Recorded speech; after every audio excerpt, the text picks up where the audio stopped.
ये कहानियां उन दलित करोड़पतियों की हैं जो छोटी छोटी जरूरतों के लिए कभी मोहताज थे, लेकिन आज उनकी कंपनी का टर्नओवर करोड़ों में है। उन्होंने ये कामयाबी कैसे हासिल की, क्या मुश्किलें आई और उन्होंने इन मुश्किलों पर कैसे फतह हासिल की। इन कहानियों में उस कामयाबी की दास्तान है जो प्रेरित करती है, मन को छूती है और दिल में गहराई तक उतर जाती है। यूं तो दलित समाज शुरुआत से सामाजिक उपेक्षाओं की वजह से आर्थिक रूप से कमजोर रहा, लेकिन कुछ दलितों ने समय के साथ अपनी मेहनत के बल पर देश ही नहीं बल्कि दुनिया में अपनी सफलता का झंडा गाड़ा। इनमें कई नाम हैं, लेकिन आज हम आपको बताने जा रहे हैं देश के पहले दलित अरबपति के बारे में। इस मेहनतकश इंसान ने अरबों रुपए का बिजनेस एम्पायर खड़ा किया है और उनकी गिनती दुनिया के सफल लोगों में होती है। इस शख्सियत का नाम है राजेश सरैया। दलित अरबपतियों में सबसे बड़े नाम राजेश सरैया को देश का पहला दलित अरबपति दलित बिलियनर माना जाता है।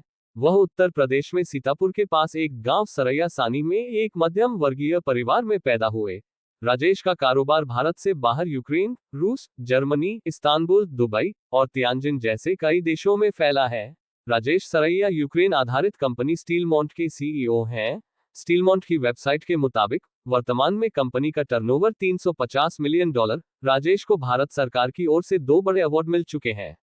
इसमें 2014 का पद्मश्री और 2012 का प्रवासी भारतीय अवार्ड शामिल हैं। जय भीम दोस्तों, आपसे निवेदन है कि वीडियो को लाइक और कमेंट बॉक्स में जय भीम लिखे। दूसरे नंबर पर है दलित अरबपति मिलिंद कामबले का बचपन महाराष्ट्र के लातूर में बीता। नांदेड़ में उन्होंने सिविल इंजीनियरिंग की पढ़ाई की और इंजीनियर बनने के बाद उन्होंने नौकरी के बजाय खुद के कारोबार को चुना। वे पुणे में रहते हैं। वे कई कंस्ट्रक्शन कंपनियों के डायरेक्टर हैं और उनका कारोबार 1 अरब रुपए से भी ज्यादा है। हजारों लोगों को वे रोजगार दे रहे हैं। आज हर कोई नौकरी लेने में आरक्षण चाहता है।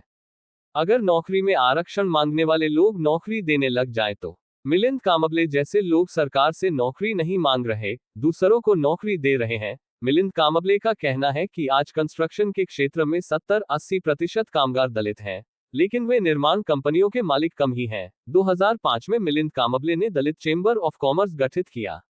आज देश भर में तो डिक्की की शाखाएं हैं ही। UK, UAE, Japan, Germany, Netherland आदि में भी डिक्की मौजूद है। दोस्तों, तीसरे नंबर पर है भगवान गवई ने मजदूरी से अपना जीवन शुरू किया था, लेकिन आज वे दुनिया के जाने माने करोड़पतियों में से एक हैं। वो यदि हालत से हार मानकर मजदूरी ही करते रहते तो शायद कभी कामयाबी की कहानी के नायक नहीं बनते, लेकिन उन्होंने जोखिम उठाए, हार नहीं मानी और विपरीत परिस्थितियों का डटकर मुकाबला किया। भगवान गवई की मलेशिया में भी 2 और कंपनियां हैं जो ऑयल और कोयले की खरीद फरोख्त करती हैं। इसके अलावा उनकी मैत्रेयी डेवलपर्स और बीएनबी लॉजिस्टिक्स में भी हिस्सेदारी है। मैत्रेयी डेवलपर्स दलितों की दोस्ती या मैत्री से बनी है, जिसे 2006 में 50 लाख दलितों ने 1-1 लाख लगाकर 50 लाख के निवेश के साथ शुरू की थी। इसमें सब बराबर के भागीदार हैं। रतिभाई मकवाना, जो गुजरात के बहुत मशहूर उद्योगपति है। रतिभाई की कहानी साहस, संघर्ष और दृढ़ संकल्प से भरी हुई है। उन्होंने तमाम परेशानियों का सामना करने के बावजूद भी चुनौतियों पर जीत हासिल करने का मौका नहीं छोड़ा है। सफलता की ऊंचाइयों को छूने के लिए वो लगातार कोशिश करते रहे। जाति के कारण उनके साथ ऐसा व्यवहार किया जाता था कि चाय तक दूर से ही दे दी जाती थी, ताकि चाय परोसने वाले को उनके नजदीक ना जाना पड़े।